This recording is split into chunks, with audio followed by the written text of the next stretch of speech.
जय हिंद दोस्तों, स्वागत है आपका आपके अपने यूट्यूब चैनल जन सेवा केंद्र वाराणसी में।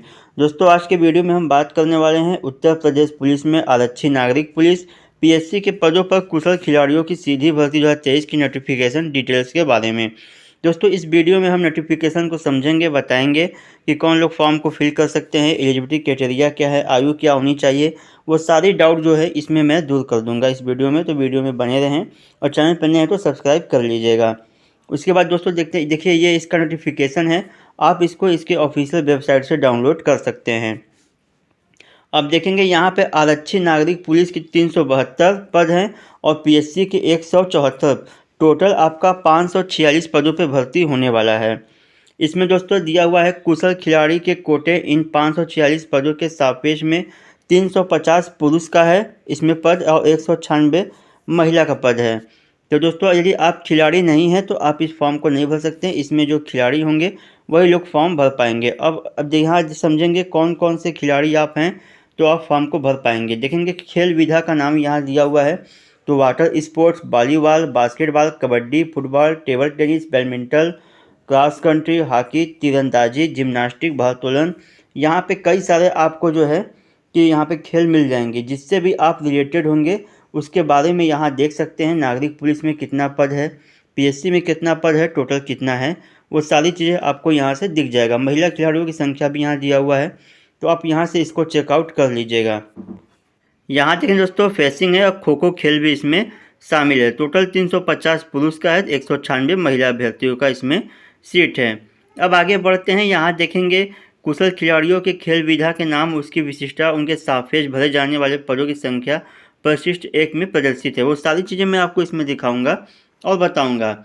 यहाँ देखेंगे 1.5 नंबर पर दिया हुआ है, शारीरिक रूप से विकलांग अक्षम व्यक्ति पुलिस सेवाओं के लिए पात्र नहीं होंगे। तो सीधी सीधी बात है, यहाँ पे जो विकलांग व्यक्ति होंगे वो इसमें फॉर्म को नहीं भर पाएंगे।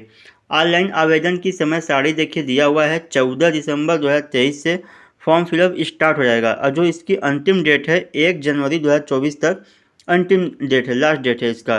और आवेदन शुल्क जमा करने की तिथि भी वही है आपका। अब देखेंगे यहाँ आवेदन शुल्क है तो 400 रुपये का आपको जो है इसमें फ़ीस लिया जाएगा। सभी कैंडिडेट जो जनरल हैं, ओबीसी, ईडब्ल्यूएस, एससी, एसटी, महिला, ये सभी लोगों का जो है 400 रुपये फ़ीस निर्धारित किया गया है। आगे बढ़ते हैं दोस्तों, यहाँ देखते हैं क्या दिया हुआ है। अब देखेंगे दोस्तों, यहाँ दिया है एक से अधिक आवेदन भरने वाले अभ्यर्थी का आवेदन पत्र निरस्त कर दिया जाएगा। यदि आप एक से अधिक फॉर्म को फिल कर देते हैं तो आपका आवेदन निरस्त कर दिया जाएगा। उसके बाद देखेंगे अभ्यर्थी द्वारा पद की अर्हताओं से संबंधित समस्त प्रमाण पत्र ऑनलाइन आवेदन पत्र के साथ अपलोड किया जाएगा। यानी कि आपकी जो भी कक्षा 12 का रिजल्ट है और जो खेल का सर्टिफिकेट है वो सारी चीज़ें जो है अपलोड करना पड़ेगा फॉर्म फिलअप के समय। कुशल खिलाड़ियों की भर्ती हेतु अर्हता देखिए, राष्ट्रीयता में तो भारत का नागरिक होना ही चाहिए। साथ में देखेंगे शैक्षिक अर्हता मांगा है, भारत में विधि द्वारा स्थापित बोर्ड यानी कक्षा 12 पास आपका होना चाहिए। किसी भी स्ट्रीम से आप 12 पास हो, आप एलिजिबल हैं इस फॉर्म को भरने के लिए। साथ में देखिए इसमें दिया हुआ है आवेदन की अंतिम तिथि तक, यानी कि आपका जो आवेदन की अंतिम तिथि है 1 जनवरी 2024, तो उस समय तक आपके पास रिजल्ट मौजूद होना चाहिए। यहाँ दिया हुआ है सम्मिलित में अपीरियड जो अपीयरिंग है वो इसमें भर नहीं सकते हैं फॉर्म को। ठीक है, आगे बढ़ते हैं दोस्तों, यहाँ पर देखा जाएगा किस और क्या क्या है। अब देखेंगे दोस्तों, अगला ऑप्शन आपको मिलेगा खेल संबंधी अर्हता। तो आप किस दर्जे के खिलाड़ी हैं, तो यदि आप मान लीजिए अंतर्राष्ट्रीय स्तर के हैं, राष्ट्रीय स्तर के हैं, भारतीय ओलंपिक संघ के खिलाड़ी हैं, उससे संबद्धता प्राप्त हैं। उसके बाद देखेंगे यहाँ विश्वविद्यालय संघ के द्वारा जो आप खेल खेलते हैं विश्वविद्यालय के माध्यम से, उसका प्रमाण पत्र वगैरह है और तो आप जो है इसके लिए एलिजिबल होंगे। यहाँ खेल संबंधी अर्हता दिया हुआ है, इसको आप एक बार पढ़ लेंगे।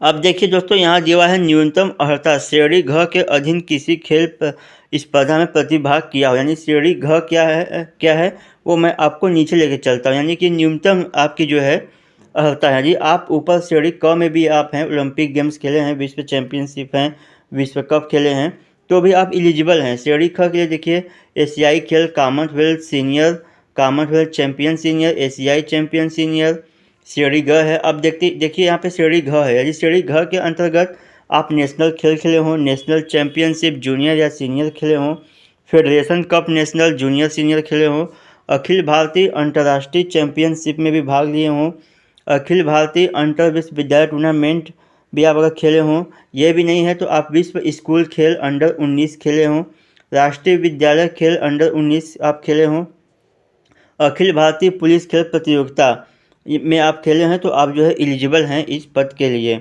आयु की बात की जाए दोस्तों, यहाँ आयु दिया हुआ है तो भर्ती के लिए आवश्यक है कि अभ्यर्थी ने दिनांक 1/7/2023 को 18 वर्ष की आयु कर ली हो, यानी कि 1 जुलाई 2023 को आपकी 18 वर्ष आयु पूर्ण होनी चाहिए, नहीं तो आप एलिजिबल नहीं होंगे। 18 से लेकर 22 साल के बीच में आपका आयु होना चाहिए।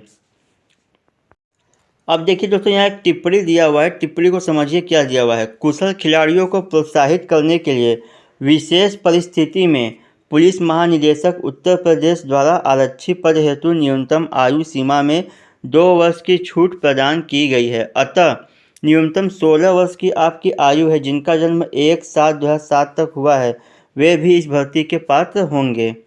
ठीक है, न्यूनतम आयु सीमा में छूट प्राप्त कर भर्ती हुए खिलाड़ी को खेल परीक्षार्थी के पद पर रखा जाएगा तथा उसे निर्धारित मूल वेतन की धनराशि का 80% मानदेय प्रति माह अनुमन्य होगा। शासकीय सेवा की विहित न्यूनतम आयु पूर्ण कर लेने पर उसे शासकीय सेवा में लिया जाएगा। अब देखिए दोस्तों, यहाँ देखेंगे दोस्तों, चरित्र के बारे में जो है, चरित्र अच्छा होना चाहिए। यहाँ से वैवाहिक परिस्थिति दिया हुआ है कि यदि एक महिला या एक पुरुष से अधिक विवाह आपने किया है तो आप जो है इसके लिए पात्र नहीं होंगे। उसके बाद देखेंगे शारीरिक स्वस्थता तो होना ही चाहिए खिलाड़ी के लिए। अब आगे बढ़ते हैं, भर्ती की प्रक्रिया दिया हुआ है, अभिलेखों की समीक्षा। आप देखेंगे दोस्तों, आगे दिया हुआ है भर्ती की प्रक्रिया। तो भर्ती की जो प्रक्रिया है आपकी, वो नियमावली 2021 के अधीन किया जाएगा। पुलिस उत्तर प्रदेश पुलिस में जो खिलाड़ियों की भर्ती होती है, नियमावली जो बनाई गई है 2021 का, उसके अधीन होगा। आवेदन पत्रों की समीक्षा दिया हुआ है, यानी कि जब आप ऑनलाइन आवेदन करेंगे, अपने दस्तावेजों को वहाँ अपलोड करेंगे तो यहाँ पे समीक्षा होगा। उसके बाद अपूर्ण होगा, अशुद्ध आवेदन पत्र होगा तो बोर्ड द्वारा निरस्त कर दिया जाएगा। अब देखेंगे अभिलेखों की समीक्षा के बाद जो है कि क्या क्या चीज़ें इसमें। अभिलेखों की समीक्षा में जो है कि आपका जो मूल प्रमाण पत्र है, शैक्षिक का, खेल प्रमाण पत्र हैं, उन सब का जो है कि जांच पड़ताल किया जाएगा, आयु की जांच पड़ताल की जाएगी। यदि उसमें आप सही पाए जाते हैं तो आपको बुलाया जाएगा। उसके बाद शारीरिक मानक परीक्षा है, इसमें देखिए कोई एग्ज़ाम नहीं हो रहा है। आप जिस खेल के अब जो खेल खेलते हैं उसी खेल के आधार पर आपकी भर्ती होगी, वही खेल का परीक्षा भी लिया जाएगा। शारीरिक मानक परीक्षा है तो इसमें दिया हुआ है किसी भी शारीरिक परीक्षण ऊंचाई श्रेणी की माप वजन से आप मुक्त होगा। इसमें कोई मैंडेटरी नहीं है कि आपकी हाइट बहुत ज़्यादा हो या कम हो, ऐसा कुछ नहीं दिया है। खेल कौशल परीक्षण दिया हुआ है, तो यहाँ पर देखिए दिया हुआ है अभिलेखों की समीक्षा, यानी आपके अभिलेख की जब समीक्षा हो जाएगी तो आपको बुलाया जाएगा, आपके संबंधित खेल का जो है कौशल का गहनता से अध्ययन किया जाएगा। तो इसके लिए आपको 80 अंक का पेपर होगा, वो आपका 80 अंक का होगा। उसके बाद यदि आप 50 अंक से ज़्यादा पाते हैं या 50 अंक पाते हैं तो आप पास माने जाएंगे। 50 अंक से नीचे पाए गए तो आपको जो है कि पास नहीं माना जाएगा। आगे बढ़ते हैं, और क्या क्या चीज़ है। खेल प्रमाण पत्रों का मूल्यांकन किया जाएगा। आपका जो प्रमाण पत्र है उसको भेजा जाएगा आपके संबंधित खेल अधिकारियों को, वहाँ से आपका वेरीफाई वगैरह हो जाएगा। उसके बाद देखेंगे चयन सूची तैयार किया जाएगा, उसके बाद आपका चयन किया जाएगा। आगे बढ़ते हैं, इसको आप चाहें तो एक बार पढ़ लीजिएगा, मैं शॉर्ट में समझाता हूँ, वीडियो अधिक लंबा हो जाएगा। अब देखेंगे अभ्यर्थियों के महत्वपूर्ण सूचना दिया हुआ है पहले से ही। ऑनलाइन आवेदन करते समय अभ्यर्थी के पास यथास्थिति निम्नलिखित अभिलेख होने आवश्यक है, जो अभ्यर्थी द्वारा आवेदन करते समय स्कैन कर आवेदन पत्र के साथ अपलोड अटैच किए जाएंगे। जो आपने अटैच किया था आवेदन के समय, तो इसमें क्या क्या चाहिए। आयु एवं शैक्षिक संबंधी आपका अभिलेख चाहिए, खेल का सर्टिफिकेट चाहिए, मूल निवास प्रमाण पत्र चाहिए, जाति प्रमाण पत्र चाहिए, आपका EWS का प्रमाण पत्र है तो वो भी चाहिए।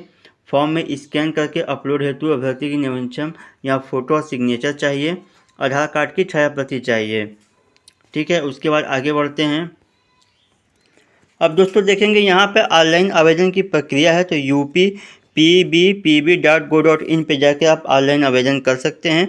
और मैं जैसे ही फॉर्म एक्टिव होगा, मैं जो है कि कल ऑनलाइन आवेदन करके आपको दिखा दूंगा कैसे फॉर्म को फिलअप करना है, प्रत्येक बिंदु पे ध्यान देते हुए। तो चैनल को सब्सक्राइब कर लीजिएगा, कल मैं वीडियो लेके आ जाऊँगा। आगे बढ़ते हैं, देखिए फ़ोटोग्राफ एवं हस्ताक्षर के लिए यहाँ पर दिया हुआ है आपका फ़ोटोग्राफ कैसा होना चाहिए। तो यहाँ देखेंगे 6 महीने के भीतर का आपका फ़ोटोग्राफ होना चाहिए। उसका जो बैकग्राउंड है सफ़ेद या हल्के ग्रे रंग की सादी पृष्ठभूमि आवश्यक है।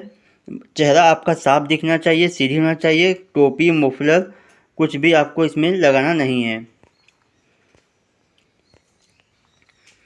अब दोस्तों आगे बढ़ेंगे। देखिए यहाँ पे दिया हुआ है खेल विधा का नाम और साथ में देखेंगे विशिष्टता तथा उसका कोड दिया हुआ है। जैसे कि यहाँ पे वाटर स्पोर्ट्स जो है इसमें रोइंग 500 मीटर A-1 दिया हुआ है। सिंगल स्कल, डबल स्कल जो खिलाड़ी होंगे वो इसको समझ सकते हैं। जिस भी आप खेल विधा में माहिर होंगे आप इसको, इसके कोड को समझ सकते हैं, क्या चीज़ दिया हुआ है।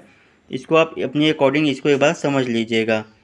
ये सब सारे खेल आपको इसमें मिल जाएगा जिस खेल के लिए यहाँ पे भर्ती की जा रही है। तो अपने अकॉर्डिंग आप इसको देख लेंगे। नीचे बढ़ेंगे, यहीं पे ये जो है समाप्त हो रहा है वीडियो, इसका नोटिफिकेशन। तो आशा करूँगा दोस्तों वीडियो आप लोग को समझ में आई होगी, तो लाइक ज़रूर कीजिएगा, साथ में सब्सक्राइब भी कर लीजिएगा और अपने ज़रूरतमंद दोस्तों में इसे शेयर भी कीजिएगा। मिलते हैं नेक्स्ट वीडियो में, तब तक के लिए जय हिंद, बाय दोस्तों, थैंक यू फॉर वॉचिंग।